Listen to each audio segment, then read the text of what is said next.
Alors, je vais vous donner un petit peu les instructions pour le tri. Donc là, c'est pour mettre tout ce qui est vert en vert. Ensuite, vous avez des sacs verts pour mettre tout ce qui se recycle. Et c'est parti pour une chasse aux déchets. Nous sommes ici, juste derrière la mairie de Grenoble, dans le parc Paul Mistral. Un parc bien entretenu et pourtant. Depuis ce matin, on a ramassé aux alentours d'1 kilo à peu près de déchets en à peine 3/4 d'heure. Beaucoup de capsules de bière, un peu de bouts de verre et beaucoup de mégots. À la Villeneuve, dans le quartier Saint-Bruno ou encore dans celui de la Capuche, environ 100 ramasseurs bénévoles se sont répartis dans la ville.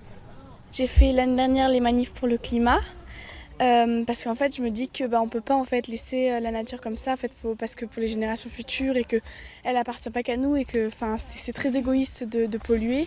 Tous les mégots. Entre amis, en couple ou en famille, ces Grenoblois ont donné un peu de leur temps. Une goutte d'eau dans un océan de déchets pour une action qui se veut aussi pédagogique. Maman m'a un petit peu obligée, mais après c'est amusant un petit peu. Tu trouves que c'est important, toi? Après, il y a plein de saletés par terre et il faut bien les ramasser. Parce que sinon, la planète, elle va mourir si on continue comme ça.